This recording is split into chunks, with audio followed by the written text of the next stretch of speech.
my name no longer matters. Names belong to the living, to those who still trade words and promises beneath the sun. Here in Westfall, there are only echoes. The wind carries them well. It drags the memory of voices across the barren fields. The laughter of children that once chased each other through golden wheat, the hammering of farm tools, the hymns to the light sung at dusk. Now, it's just the same sound over and over. The low moan of the wind, the clatter of loose wood, the creak of old fences that guard nothing but dust.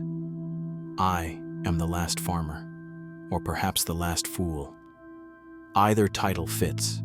When the kingdom turned its gaze north to wars and plagues and shining crusades, we here in Westfall were left behind. Our taxes rose, our grain rotted, our men were conscripted, and the rest of us, we waited. We thought the king would return, or the light would provide, or that the soil would forgive neglect. But land is like memory. Once soured, it remembers. Now the roads are silent. The defias are long scattered, bones buried under the same dirt they tried to reclaim. The gnolls still howl from the canyons, yes, but even they sound uncertain, as if they too wonder what remains worth killing. And so I till what earth I can, under a sun that no longer warms, among fields that whisper in a tongue I do not understand. This journal, if that's what it is only to keep me company. Words plowed into paper, like seed into fallow ground. Maybe something will grow, maybe not. Morning comes late in Westfall.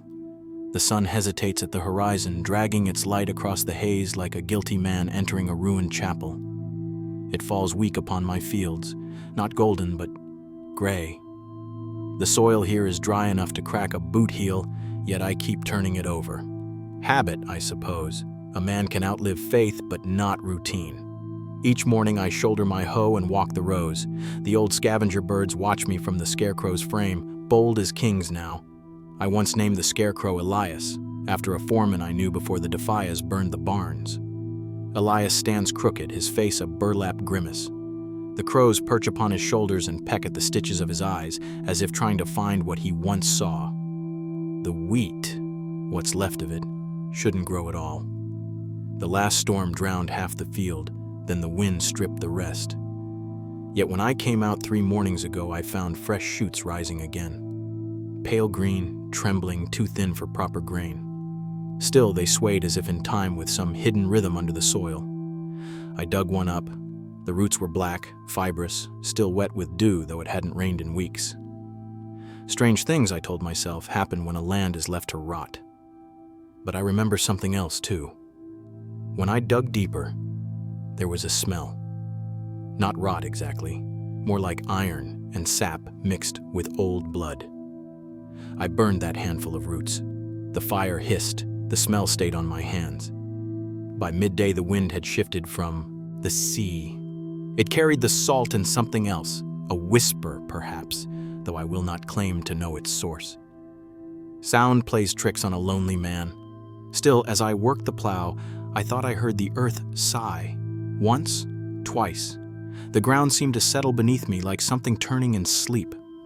That night, I could not rest. I sat by the lantern, sharpening my old sickle.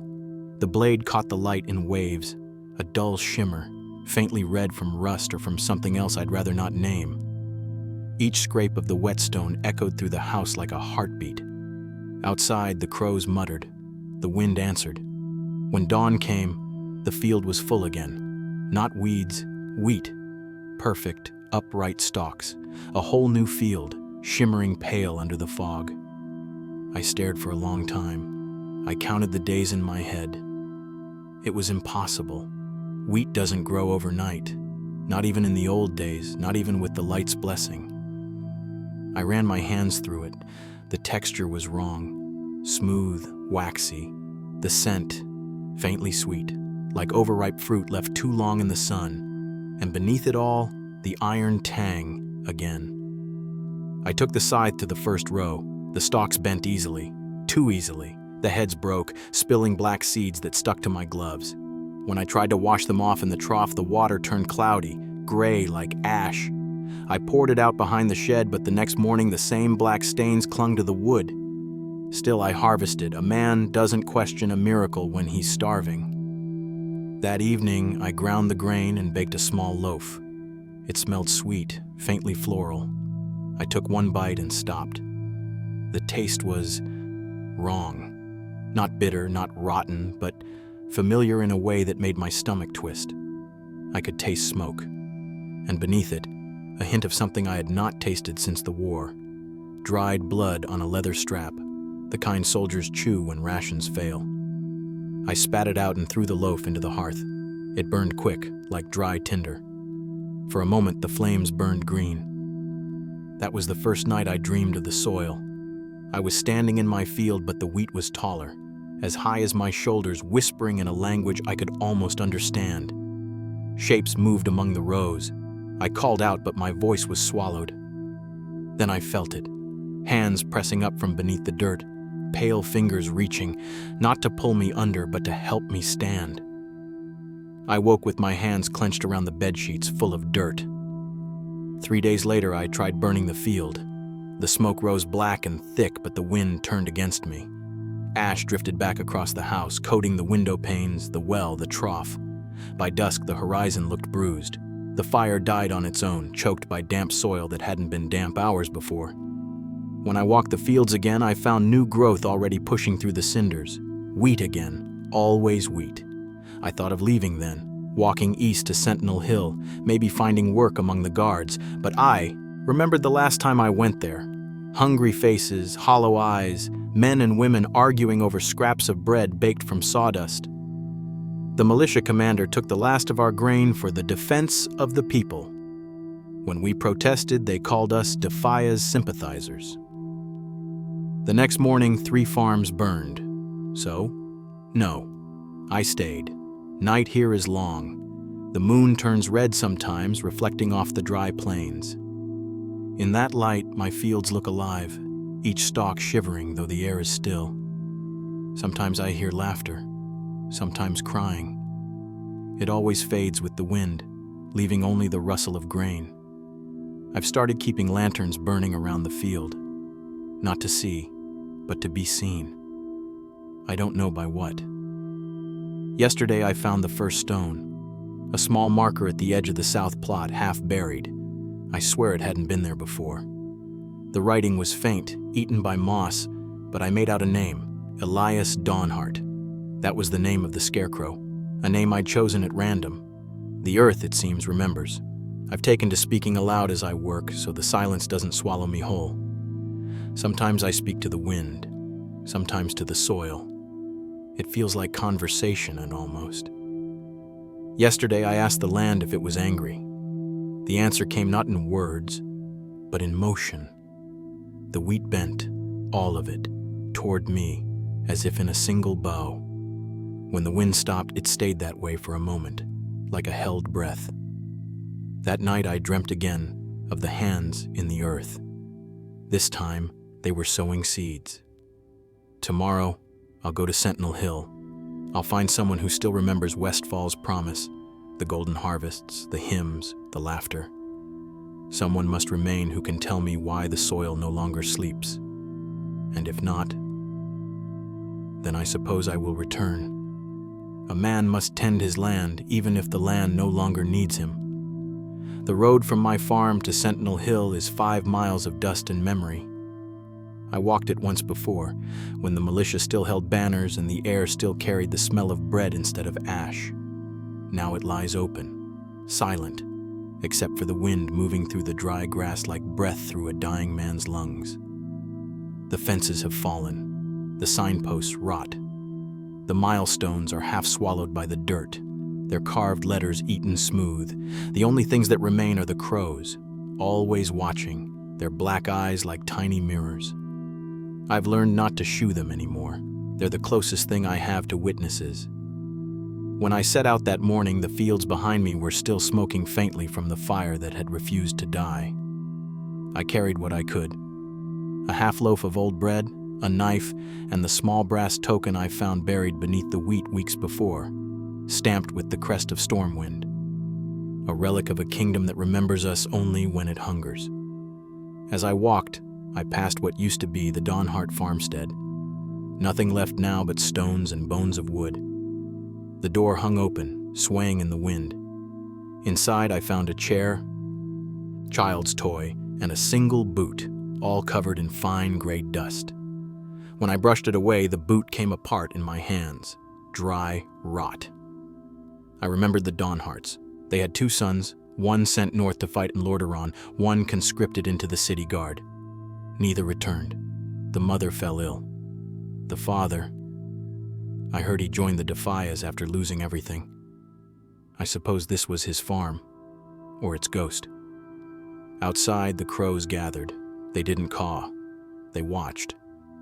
Past the Dawnhart ruins, the road dips into a shallow vale where the soil turns red. Here the weeds grow tall, knee-high, rough as wire. The wind moves strangely through them, producing a low humming sound, like chanting heard from far away. The first time I noticed it, I thought it was my own heartbeat echoing in my ears. At the bottom of the vale lies an old wagon, overturned, its wheels half buried. The canvas cover had long since rotted, leaving only the wooden frame. The crates it once carried were broken open. Inside one, I found a pile of helmets, Defias red, though sun-bleached to a dull brown. In another, bones, small ones, too small for soldiers. Someone had tried to build a pyre here. The ashes were cold, scattered by years of wind. In the dirt, I found a rusted badge, a stylized lion of Stormwind cut through the center, the mark of betrayal or perhaps defiance. I left it there. When I rose, I felt eyes on me. Not human, something older. I turned and the grass behind me had shifted. No breeze, just motion, as if something large had passed through it, unseen. I walked faster after that. By noon, I reached the stone bridge that crosses the dead acre. The stream beneath it had long dried up, leaving only a gash of cracked earth and bones of fish turned to dust. The bridge stones were marked with runes, faint, carved by the masons of the kingdom long ago. Words of endurance, faith, duty. I traced them with my hand. The stone felt warm, almost pulsing. On the far side of the bridge, the first signs of life appeared, boot prints in the dust, leading toward Sentinel Hill. Fresh, too fresh. The edges still crisp. Whoever made them walked barefoot, human feet, small, light. I followed. The prints wound up the hill's slope, between the broken watchtowers and the gutted remains of tents. I remembered when Sentinel Hill bustled with guards, farmers, traders, now only crows nested in the rafters. The great tower still stood, its flag torn, the lion's head barely visible. Smoke curled from its top, faint, thin. Someone was there. Inside the tower, I found 2 people, or what was left of them. A man and a woman, both dressed in what once were militia colors. The woman sat slumped against the wall, her head bowed, hands clasped as if in prayer. The man lay beside her, his throat cut clean. Dried blood crusted the floorboards. Between them burned a candle, still lit, though the wax had melted down to almost nothing. The flame was blue. I stood in the doorway, unsure whether to speak or flee. Then the woman raised her head. Her eyes were open, pale as glass. She looked at me, but I'm not sure she saw me. "You shouldn't have come back," she whispered. Her voice was cracked, as if unused for years. "I never left," I said before I could stop myself. She blinked slowly, like one remembering a dream. "The land keeps its own," she murmured. Then, as if the effort had spent her, she sagged forward. The candle went out. I knelt to check her pulse. Nothing. Yet her lips still moved, shaping words I couldn't hear. I left them there, side by side, a prayer unspoken between them. When I stepped outside, the sun had vanished behind a wall of gray cloud. The wind smelled of rain, though none fell. The prints I'd followed up the hill were gone, erased. Only the crows remained, perched along the battlements, silent as stone. That night I slept inside the ruined watchtower, more from exhaustion than will. In the dark, I dreamed again, not of the soil, but of the road. I saw it stretch before me, endless, lined with faces half buried in the dust. Their mouths moved, whispering something I couldn't quite catch. When I leaned closer, the words became clear. Stay. When I woke, my hands were full of dirt again. I left Sentinel Hill before dawn. Behind me, the tower flame flickered back to life, blue once more. The wind followed me all the way home. The fields were waiting for me. The wheat, impossibly high now, swayed in the still air, thick as water reeds. The path to the farmhouse was half swallowed. Each step rustled like footsteps through silk. Beneath the surface, I could hear something faint, rhythmic, like the distant thrum of a heartbeat. But it wasn't the wheat that greeted me. It was the machines. 3 of them standing at the field's edge, old harvest golems, their brass bodies mottled green with rust. I hadn't seen one active in years. The Defias stripped most for parts when they built their hideouts. Yet here they stood, intact, still humming faintly. They turned as I approached. Their eye lenses flickered weakly, one by one, igniting with dull orange light. They didn't move otherwise, just stood, watching. "Who woke you?" I asked aloud, half to the wind, half to them. No answer, only the soft whine of gears. I stepped closer to the nearest one. Its plating was engraved with the insignia of the People's Militia, though it had been crudely scratched over. Across its chest, someone had carved words in rough, jagged strokes. "We reap our own." I reached out to touch the metal and felt warmth, faint, but there, like blood in an iron vein. Then the golem breathed. Not a sound of gears, not steam, a low, steady exhalation through unseen vents. The wheat around it bent outward as if bowing. I stumbled back. The other 2 golems turned in unison to face me. Then, without a word or command, they began to walk, not toward me, but into the fields. Their heavy feet pressed deep into the soil, leaving furrows that filled instantly with the dark water. Each step sank lower, until only their heads showed above the stalks. Then silence. I waited until dusk before daring to move again. When I did, I found their tracks had vanished, the earth smooth, unbroken. That night I locked the door and barred the windows. In the morning I found new furrows across the north plot, perfect lines, evenly spaced, as if freshly plowed. No tracks led to or from them. The soil was damp, smelling faintly of copper. The wheat that had been there was gone, replaced by small mounds, each marked by a stone. I counted them. 37. Each stone bore no mark, no name, but as I touched one I heard, not with my ears but somewhere deeper, a whisper, a sigh, like someone speaking my name beneath the ground. I fell to my knees. I wanted to believe it was the wind, but the wind does not say thank you. That night, I saw lights moving through the field, faint, orange, the glow of golem eyes. They traced paths through the wheat, slow and deliberate, as if harvesting invisible crops. I watched from the window until dawn. When the light came, the fields were changed again, neat rows of soil, freshly turned, not a stalk in sight. I stepped outside and found the first of them, a hand, human, small, perhaps a woman's, emerging from the soil, pale as candle wax, not severed, whole. The fingers twitched as if reaching for the sky. I ran, but there was nowhere to run to. For days I watched the golems. They never came near the house, never harmed me. They worked the fields tirelessly, kawasita, digging, sowing, covering. I could hear the grind of their limbs through the night, a steady rhythm like heartbeats in a metal. The wheat returned again, thicker, darker. It shimmered under the moonlight, silver and red. I tried to destroy one. I waited until dusk, crept up with a hammer, and struck at its leg joint. The blow glanced off, barely denting the plating. The golem turned its head slowly, eye lenses bright. It looked at me, or through me, and then it spoke. A sound like grinding stone filtered through a human throat. Its voice was the voice of the land itself. We finish what they began. Then it turned back to the soil, and I dropped the hammer. I stopped trying after that. Instead, I watched. I took notes. The golems seemed to follow no human logic. They didn't harvest for food, nor sow seed that could grow. Their work was a ritual, a pattern. I began mapping their paths, marking where they tilled and where they paused. Over time, the pattern emerged, a circle centered on my farmhouse. Each night the circle grew smaller, each day the soil grew darker, and with it so did I. I no longer dreamed of the hands beneath the earth. Now I heard voices, a murmur rising from the furrows, endless and overlapping, like the hum of locusts.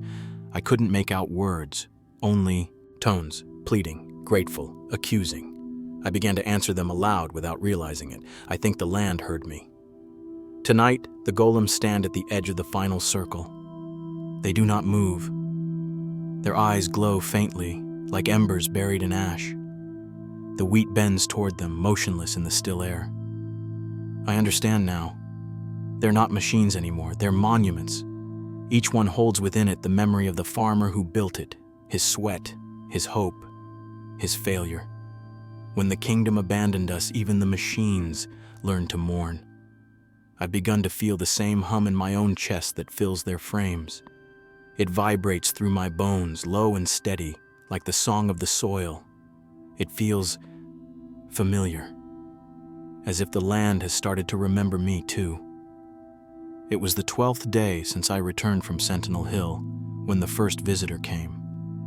A woman, or the shape of one, walked out of the wheat at dusk.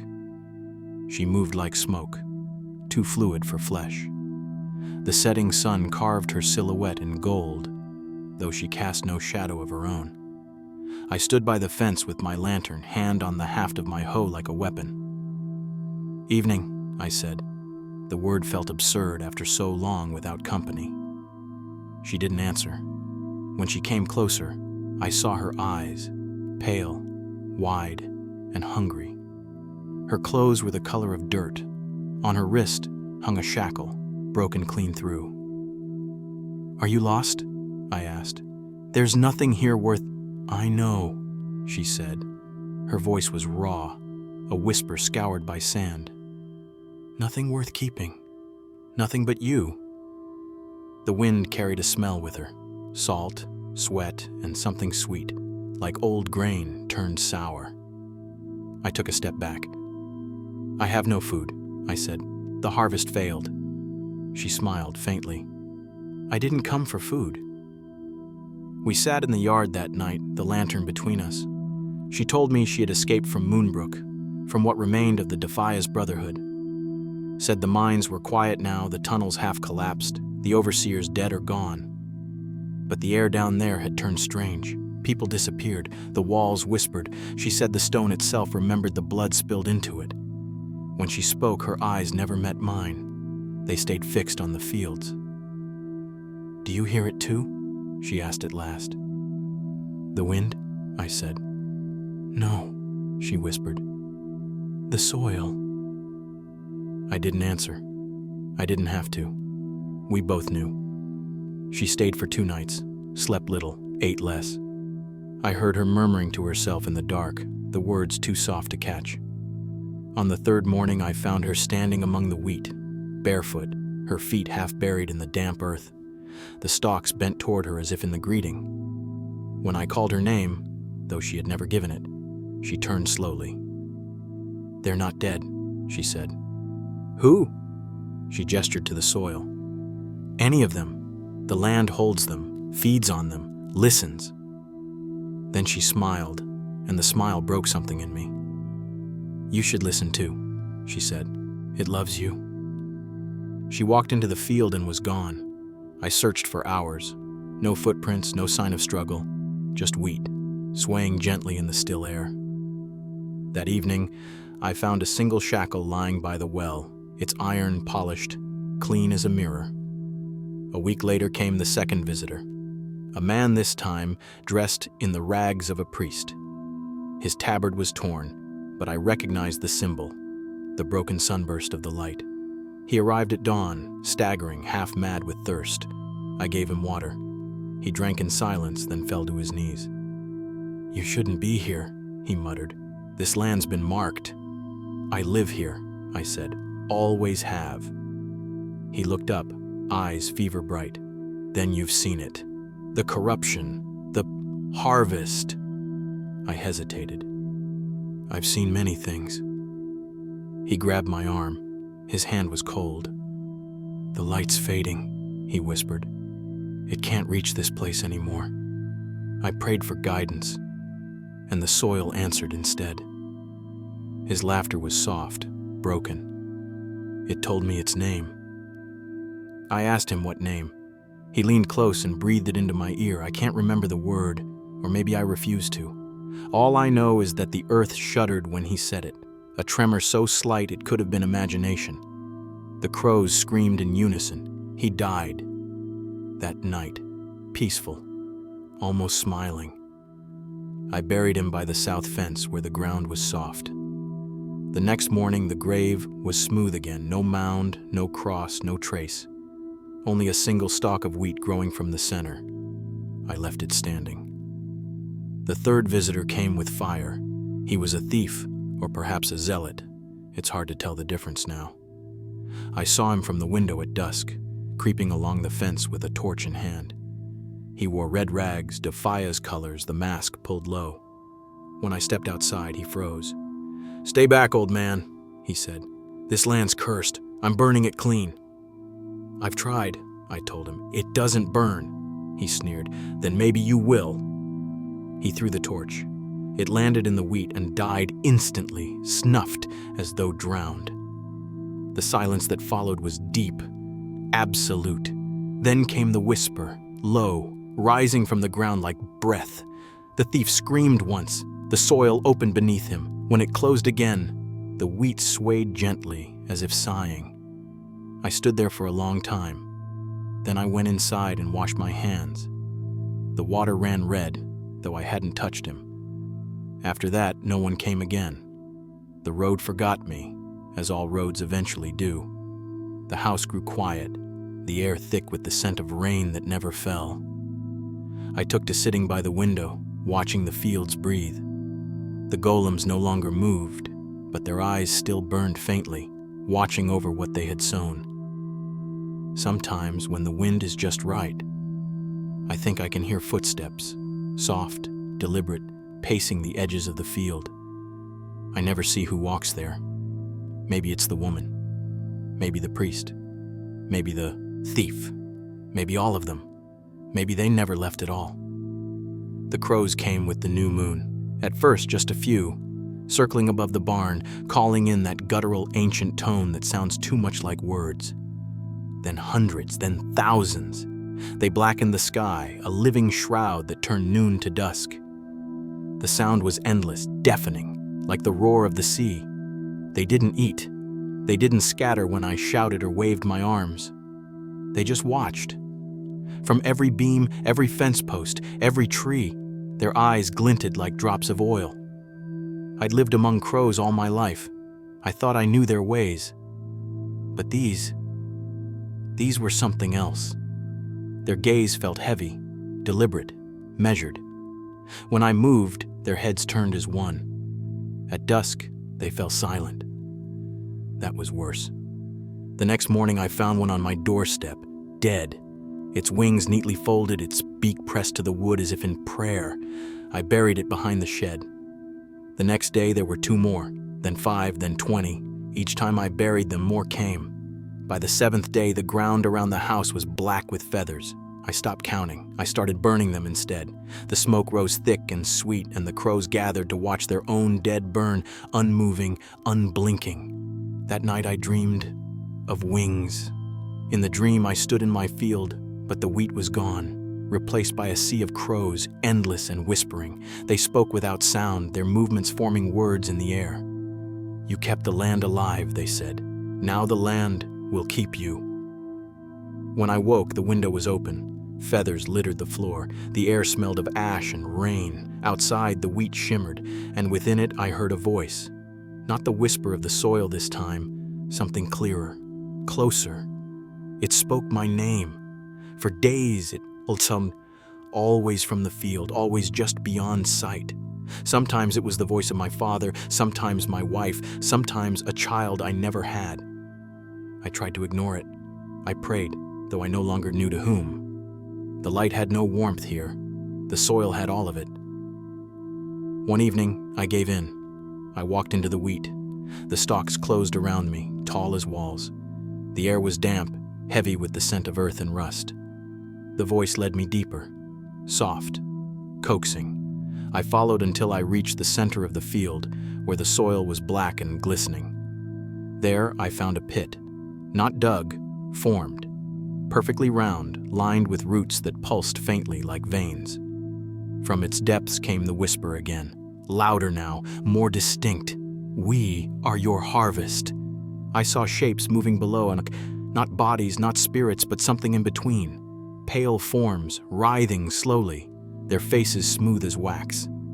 I reached down, compelled beyond reason. The soil rose to meet me, flowing like water, warm and wet. When I pulled back, my hands were clean, too clean. The dirt had left no stain. That night, I found a crow perched on my bedpost. It didn't move as I entered. It spoke, not in words, but in thought. Its beak never opened. "The season ends soon," it said. "The land remembers." Then it flew into the dark, leaving a single feather behind, black, tipped in silver. I keep that feather now, on the table beside this page. It hums faintly, like the golems did. When I hold it to my ear, I can almost hear the fields breathing. The sky hasn't been blue for days. The air smells of rain and blood. The crows no longer caw. They whisper. I can't tell if it's speech or imitation, but sometimes in the pauses I hear my own words echoed back. The wheat has turned black, each stalk tipped with red. When the wind passes through, it sounds like the chanting of 1,000 unseen voices. The golems have begun to move again, their eyes burning white. Something is coming. The harvest, perhaps, or the reckoning. I no longer fear it, because I think I understand. The land is not dying, it's becoming. And I, its last caretaker, am already a part of it. The air changed first. I woke to find it heavy, thick, humming with a low vibration that seemed to come from the soil itself. The house trembled softly, not from wind or quake, but from the pulse of something beneath. The golems stood at the edges of the field, motionless but awake, their eyes white now, like polished bone. The wheat, black and red, had stopped moving in the wind. It stood perfectly still, like a congregation awaiting benediction. When I stepped outside, the ground sank slightly under my boots, soft as flesh. Each step released a faint sigh, a whisper rising from the depths. Not words, not quite, just a sound like recognition. I walked to the center of the field. The pit was gone. In its place stood a figure. At first I thought it was the woman, the one who'd vanished into the wheat. But as I came closer, I saw it was not her. It was me, or something wearing my face. It was pale, translucent, the features blurred as if seen through water. Its eyes were hollow, its mouth half-formed. Yet when it spoke, I heard my own voice, softer, calmer, devoid of breath. "You've done well," it said. "You've kept the cycle." I wanted to speak, but no sound came. The thing smiled faintly, almost kind. "Do you remember when the king's men took the harvest? When the taxes came and the soil dried? When the farmers turned on one another?" Its voice was not a question, but a litany. "Do you remember the first grave you dug? The first seed sown in blood?" I did. I remembered too much. The riots, the theft. The night I found Elias Dawnhart hanging from the barn rafters, my own rope, my own trembling hands. The land hadn't failed us. We had failed the land. "Every furrow you turned," the voice said, "was a grave. Every harvest, a burial. You've been feeding the earth your whole life, and it has learned from you." I fell to my knees. The soil was warm, almost tender beneath my palms. "What are you?" I whispered. It tilted its head. "A memory that remembered itself. A seed that found its voice. The land does not forget its caretakers. It becomes them." Behind it, the wheat began to move again. Slow, rippling waves that spread outward in every direction. The air filled with whispers, thousands of them, rising and falling like breath. Faces formed briefly among the stalks. The woman, the priest, the thief, the dawn hearts, all fading, all one with the field. The golems stepped forward, surrounding us. Their bodies glowed faintly, their gears silent. One by one they knelt, their hands pressing into the soil. From the cracks in their frames spilled black roots, pulsing faintly. They sank slowly into the ground, swallowed without resistance. The voice, my voice, spoke again. "It is time to rest. The harvest is complete." I looked down. My hands were sinking, the soil wrapping around them like a lover's embrace. It wasn't cold. It wasn't cruel. It was inevitable. "I don't want to die," I said. The thing smiled. "You already have. Long ago. This is the return." Then it reached out, touched my forehead, and the world folded in on itself. I saw it all then, not as visions but as sensations. The wars, the plagues, the burning fields. I felt the weight of every seed ever sown, every life taken, every debt unpaid, the kingdom's glory and its rot. The land remembered it all, stored it in its marrow until the boundaries between flesh and earth dissolved. We were never its masters. We were its memory. The light still shone somewhere far above, but faintly, as though filtered through water thick with soil. It could not reach here, and yet in that dimness, I felt something like peace. The soil rose higher, covering my chest, my throat, my mouth. My last breath tasted of wheat and ash. Then there was silence. Not absence. Fullness. The stillness of completion. They will not come back for Westfall. The kingdom has forgotten us, and perhaps that is mercy. The banners of the lion fly over cities of stone. But out here, only the crows keep watch. The fields stretch endless now, black and red beneath a gray sky. No fences, no roads, no towns. Only the whisper of wind through endless stalks. Somewhere beneath, the golems sleep, their hearts still turning, keeping time with the pulse of the land. If you walk here, and you shouldn't, you might hear voices beneath your feet. They won't frighten you, not at first. They'll sound like wind, or water, or memory. But if you listen long enough, you'll realize they're speaking your name. The harvest never ends. Sometimes, in the fading light, a shape walks the fields. A man with a lantern, his face obscured, his hands black with soil. He moves slowly, methodically, as if tending the crops. The crows follow him, silent, their wings whispering above. Some say he's the last farmer still working the land. Others say he is the land. I can no longer tell the difference. If this reaches anyone, any scholar, any priest, any soul who still believes the light can purify what's been claimed, then know this. The land does not forgive. It does not forget. It waits. Every field holds a memory. Every seed knows the name of the hand that planted it. The soil listens always, and in time it answers. When the kingdoms fall and the cathedrals crumble, it will be the fields that remain, patient, eternal, hungering. And when you walk upon them, remember us. We were the ones who stayed. We were the ones who listened. We were the ones who fed the earth until it remembered our names. Now it speaks them back. And in that whisper, we are endless.